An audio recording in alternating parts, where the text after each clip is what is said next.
안녕하세요. 오늘은 F는 ma, 뉴턴의 운동 제2법칙이죠. 가속도 법칙을 적용을 하는 연습을 한번 해보도록 하겠습니다. 많은 친구들이 이 F는 ma를 식은 알지만 식 간단하죠. 티셔츠에도 가끔씩 있잖아요. 사자 날아다니면서 F는 ma 보신 적 있으시죠? 자, 이런 식은 굉장히 간단하고 익숙합니다. 하지만 이제 이런 식들을 어떻게 적용을 하는지에 대해서 많이 이제 어려워하는 경우가 많습니다. 오늘은 한번 간단한 예시들을 통해서 어떻게 적용하는지 한번 같이 확인을 해보도록 하겠습니다. 간단히 이 F는 MA를 적용하는 방법에 대해서 순서대로 이제 표현을 해놨어요. 첫 번째 하나씩 보겠습니다. 첫 번째, 작용하는 힘을 표시를 해야 돼요. 어떤 상황이 주어지게 되면 그 상황에 어떤 힘들이 어떤 방향으로 작용하는지를 이제 알고 있는 정보를 가지고 최대한 표시를 해봅니다. 자, 그 다음에 무엇을 구하느냐에 따라서 사용하는 방법이 좀 다른데, 먼저 가속도를 구하는 경우, 물체가 한 덩어리가 돼서 움직이는 경우에는 가속도를 구할 때 전체를 대상으로 F는 ml을 쓰면 됩니다.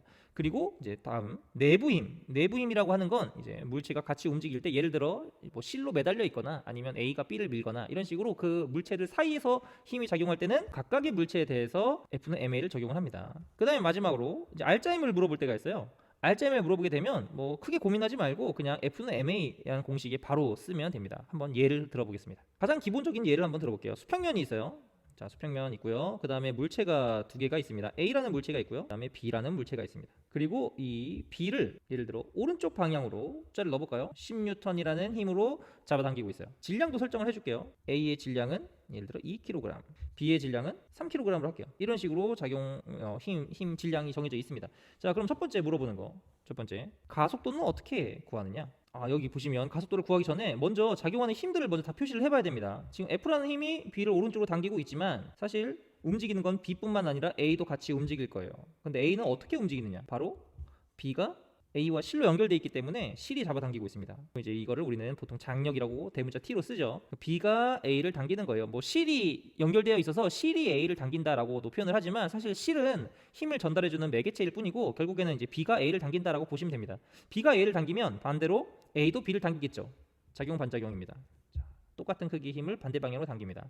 자, 먼저 첫 번째, 이런 식으로 작용하는 힘을 다 표시를 해줘야 돼요. 그러면 이제 물어보죠. 먼저 가속도를 한번 구해보겠습니다. 가속도는 어떻게 구하냐? 가속도를 물어보는 경우에는 대부분의 문제에서 두 물체를 한 덩어리로 놓으시면 됩니다. 자, 무슨 말이냐? A와 B가 이제 움직이는데 실로 중간에 연결이 돼 있어요. 그러니까 실로 연결이 돼 있기 때문에 F라는 힘으로 B를 당기지만 결국에 A도 움직입니다. 그래서 A와 B는 같은 크기의 가속도로 움직일 거예요. 그러면 뭐 가속도를 구할 때 A와 B를 그냥 한 덩어리로 놓으셔도 상관은 없겠죠. 밑에다 다시 한번 그려볼게요. 자, 얘는 지금 어떤 상황이랑 똑같냐면 물체가 A 플러스 B, 두 물체를 그냥 한 덩어리로 놓고 F가 10N인 힘으로 잡아당기는 거랑 같은 상황이에요. 그러면 이 물체를 한 덩어리로 놨을 때 질량은 2랑 3을 더하니까 5kg이죠. 그렇죠? 그러면 F는 MA 바로 쓰면 되겠죠? F는 MA인데 M이 5kg이야.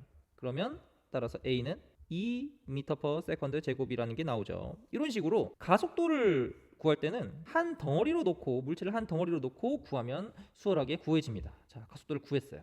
네, 가속도 2m/s 제곱이에요. 자, 필요 없는 거 다시 씌울게요. 자, 그 다음에 이제 또 뭘 물어볼 수 있을까요? 장력 T를 물어볼까요? 장력 T 여기 장력이 있습니다. 이걸 이제 내부 힘이라고 보통 얘기를 하죠. A와 B 사이에 작용하는 힘을 물어봅니다. 여기서는 실이 매달려 있기 때문에 실과 연결되어 있기 때문에 장력을 구하는 거지만 사실 만약에 예를 들어서 물체가 이런 경우도 있어. 물체가 이렇게 두 개가 맞닿은 상태에서 이렇게 하면 안 되죠.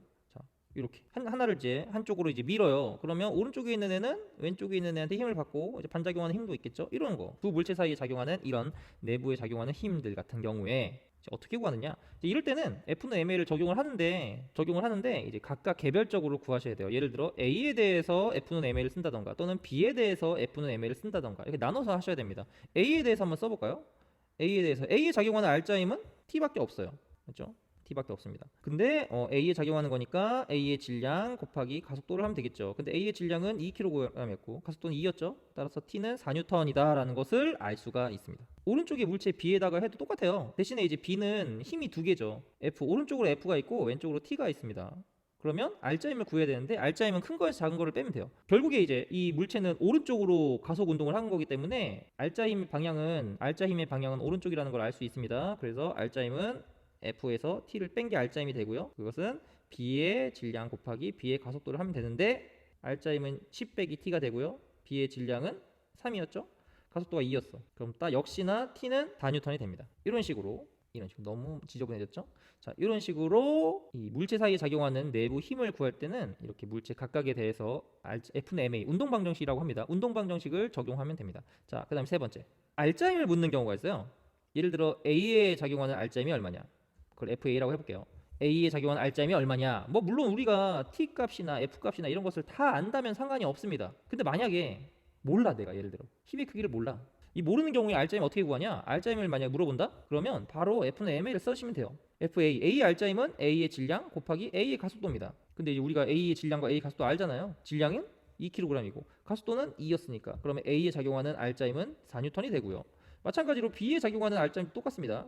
알짜임을 물어본다면 그냥 질량과 가속도를 곱하면 돼요. 그래서 B의 질량은 3, 가속도는 2니까 곱하면 6N이 되겠죠. 이런 식입니다. 그래서 다시 정리를 해보자면 거의 대부분의 이제 문제 형태가 기본적으로 이런 형태예요. 물체가 혼자서 움직이진 않고 두 개 이상이 연결돼서 움직이게 되는데, 만약에 가속도를 물어본다면 두 물체를 한 덩어리로 놓고 F는 MA를 써보시면 되고요. 그 다음에 이 둘 사이에 작용하는 힘 있죠. 이 내부에서 서로가 서로한테 작용하는 힘을 구한다면 그 물체 각각에 대해서 F는 MA 운동 방정식을 적용해 보시면 됩니다. 그리고 마지막으로 하나 더, 각각의 물체에 작용하는 알짜임을 물어볼 때가 있어요. 알짜임을 물어보게 된다면 이제 고민하지 말고, 만약에 질량과 가속도를 안다 그러면 두 개를 그냥 곱하시면 됩니다. 질량과 가속도를 곱한 게 바로 알짜임이 되기 때문입니다. 자, 오늘은 간단하게 물체 운동 방정식을 적용하는 방법을 한번 알아봤습니다. 끝.